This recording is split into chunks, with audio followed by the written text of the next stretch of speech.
Welcome to நல்லா சரிங்கப்பா. இன்றைக்கி நம்ம எபிசோடில் வந்து ரொம்பவே இன்ட்ரெஸ்டிங்காக ஒரு புதினா கொத்தமல்லி வச்சு அது கூட கொஞ்சம் தேங்காய் சேர்த்து ஒரு பேஸ்ட்டை அரைச்சி ஒரு ஃப்ரெஷ் கிரவுண்ட் மசாலாவில் ஒரு மின்ட் அண்ட் புதினா புலாவ் வந்து எப்படி பண்ணுறது அப்படின்றத பார்க்கலாம்.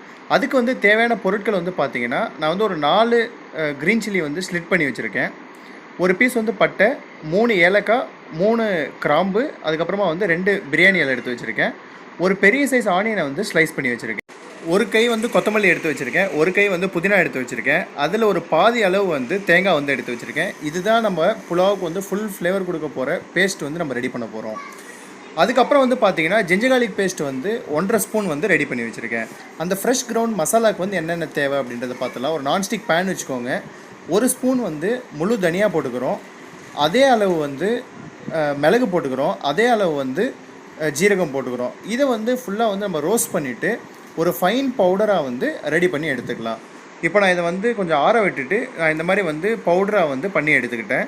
அதே மாதிரி வந்து பார்த்திங்கன்னா தேங்காய், புதினா, கொத்தமல்லி இது 3ஐயும் வந்து சேர்த்து நம்ம ஒரு பேஸ்ட்டாக வந்து ரெடி பண்ணி வச்சுக்கலாம். ஸோ இந்த 2 பவுடரும் பேஸ்ட்டும் தான் வந்து இதோட வந்து ஃபுல் ஃப்ளேவரே வந்து நம்ம கொடுக்க போகுது. இந்த மாதிரி ஒரு நான்ஸ்டிக் பேன் வந்து எடுத்துக்கோங்க. அதில் வந்து ஒரு 2 ஸ்பூன் வந்து ஆயில், 2 ஸ்பூன் வந்து கீ, இது 2ஐயும் வந்து மிக்ஸ் பண்ணிக்கோங்க. அதில் வந்து பார்த்திங்கன்னா நம்ம வந்து தாளிக்கிறதுக்கு தேவையான பிரியாணி இலை, பட்டை, கிராம்பு, ஏலக்காய் இதை வந்து சேர்த்துட்றோம். இதுக்கு லைட்டாக வந்து ஒரு பொன்னிறமாக வந்து வதங்கட்டும். இது வதங்கின உடனே பார்த்திங்கன்னா ஃபஸ்ட்டு வந்து இதில் வந்து பச்சை மிளகா வந்து ஆட் பண்ணிடலாம். ஸோ பச்சை மிளகா போட்ட உடனே கொஞ்சம் வந்து வெடிக்கும். ஏன்னா நம்ம வந்து அதை வந்து கட் பண்ணி போட்டிருக்கோம். அந்த வெடிப்பு வந்து அடங்கினதுக்கப்புறம் வந்து பார்த்திங்கன்னா அதில் நம்ம வந்து இந்த ஸ்லைஸ் பண்ண பெரிய வெங்காயத்தை வந்து ஆட் பண்ணிடலாம். ஸோ இந்த ஆனியன் வந்து ரொம்ப நம்ம பிரியாணிக்கு செய்கிற அளவுக்கு வந்து கோல்டன் ப்ரௌனாக வந்து வதங்கணும்னு அவசியம் கிடையாது. அதில் ஒரு பாதி, ஒரு ஹாஃப் மட்டுமே வந்து இதோட கலர் வந்து சேஞ்ச் ஆனாலே போதும். ஸோ அந்த டைம் வரைக்கும் இதை நல்லா வந்து வதக்கி எடுத்துக்கலாம். ஸோ இப்போ வெங்காயம் வந்து நல்லாவே வந்து நமக்கு வந்து புலாவுக்கு எவ்வளோ தேவைப்படுமோ அந்தளவுக்கு வந்து வெங்காயம் வந்து வதங்கிடுச்சு.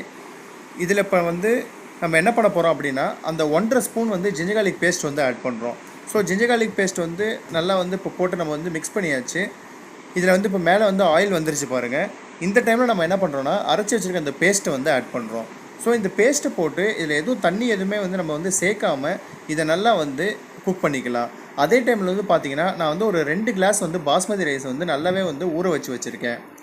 இது எந்த அளவுக்கு ஊறுதோ அந்தளவுக்கு வந்து ரைஸ் வந்து கொஞ்சம் சீக்கிரமாக வேகும், கொஞ்சம் வந்து சாஃப்ட்னஸ் வந்து கொடுக்கும். இப்போ வந்து பார்த்திங்கன்னா நம்ம மசாலா வந்து ரெடி ஆகிடுச்சு. அதுக்கு வந்து எவ்வளோ தேவையோ அந்த உப்பு வந்து ஆட் பண்ணிக்கோங்க. வந்து ஒன்று ஈக்குவல் அமௌண்ட்டில் வந்து தண்ணி வச்சுட்டு அதில் வந்து அரிசியை போட்டு வந்து வேக வைப்போம். அப்படி இல்லைனா வந்து ஹாஃப் டன் பண்ண ரைஸை வந்து போட்டு வேக வைப்போம். நான் வந்து இன்னும் ஒரு டிஃப்ரெண்ட்டான மெத்தட் வந்து சொல்கிறேன். அந்த மசாலா வந்து ரெடி ஆகிடுச்சுல, இந்த டைமில் வந்து நம்ம என்ன பண்ணோன்னா ஒரு பாத்திரத்தில் வந்து தண்ணியை வந்து பாயில் பண்ணிக்கோங்க. நல்லா பாயில் ஆனதுக்கப்புறம் இதில் நம்ம வந்து அரிசியை வந்து போட்டுட்டு கரெக்டாக ஒரு 3 மினிட்ஸ் குக் ஆனதுக்கப்புறம் ஃபுல்லாக ஸ்ட்ரெயின் பண்ணி எடுத்துகிட்டு அந்த மசாலாவில் வந்து ஒரு கிளாஸுக்கு 1.25 கிளாஸ்ன்ற அளவில் வந்து தண்ணி ஊற்றி திருப்பி நம்ம வந்து தம் வைக்க போகிறோம். மாதிரி நம்ம வந்து பண்ணும்போது என்ன ஆகும் அப்படின்னு கேட்டிங்கன்னா ரைஸ் வந்து ஸ்டிக்கே ஆகாது, ஒன்றோட ஒன்று ஒட்டுக்காது, அப்படியே வந்து பொலன்னு வரும். அதுக்கப்புறம் வந்து பார்த்திங்கன்னா சில பேர் வந்து எவ்வளோ தான் வந்து பிரியாணி செஞ்சாலும் அதுக்கப்புறம் அந்த பாஸ்மதி ரைஸோட ஒரு வாசனை இருக்கும். ஸோ அது எதுவுமே வந்து இதில் இருக்காது. இப்போ வந்து பார்த்தா நான் வந்து இதில் வந்து அந்த நம்ம கிரைண்ட் பண்ண ஃபுல் மசாலாவுமே வந்து ஆட் பண்ணிட்டேன். நான் வந்து 2 கிளாஸ் வந்து ரைஸ் எடுத்திருக்கேன். ஸோ நான் இதில் வந்து பார்த்திங்கன்னா வந்து 2.5 கிளாஸ் வந்து வாட்டர் வந்து ஊற்றிருக்கேன். அதே டைமில் வந்து இப்போ நான் சொன்ன மாதிரியே பார்த்திங்கன்னா இந்த வாட்ரு வந்து பாயில் ஆகிறதுக்காக நான் வந்து விட்டுருக்கேன். ஸோ இது வந்து நல்லா பாயில் ஆனதுக்கப்புறமா இதில் வந்து நம்ம வந்து ரைஸ் போடுறோம். ரைஸ் போட்டு ஒரு 3 மினிட்ஸ் மட்டும் இதில் குக் பண்ணால் போதும். இந்த வந்து பாருங்கள், இப்போ வந்து ரைஸ் வந்து பாயில் ஆகுது, மேலே வரது வந்து தெரியுது. ஸோ இப்போ நான் 3 மினிட்ஸ் ஆகிடுச்சு. இதை ஃபுல்லாக நான் வந்து வடிகட்டி எடுத்துட்டேன். அதே டைமில் வந்து பார்த்திங்கன்னா நம்ம மசாலாவோட தண்ணியை வந்து நல்லாவே வந்து கொதிச்சு ரெடி ஆகிடுச்சு. இப்போ நம்ம என்ன பண்ணுறோன்னா அந்த ரைஸை வந்து போடுறோம். இங்கே பாருங்கள், அந்த ரைஸ் வந்து ஆக்சுவலாக வந்து வேகலை. இங்கே பாருங்கள், சுத்தமாக வந்து நசுங்காது. வெறும் அதில் இருக்க அந்த எக்ஸ்ட்ரா ஸ்டார்ச் மட்டும்தான் நான் வந்து எடுத்திருக்கேன். இப்போ இதை வந்து நம்ம என்ன பண்ணுறோன்னா நல்லா வந்து ஒரு வாட்டி மிக்ஸ் பண்ணிவிட்டு கீழே வந்து ஒரு தவா வச்சுட்டு அதை மேலே வந்து க்ளோஸ் பண்ணி ஒரு வெயிட் வச்சு 20 மினிட்ஸ் வந்து இதை தம் பண்ணி எடுத்தோம் அப்படின்னா பெர்ஃபெக்டாக உதிரியாக வந்து நமக்கு புலாவ் வந்து கிடைக்கும்.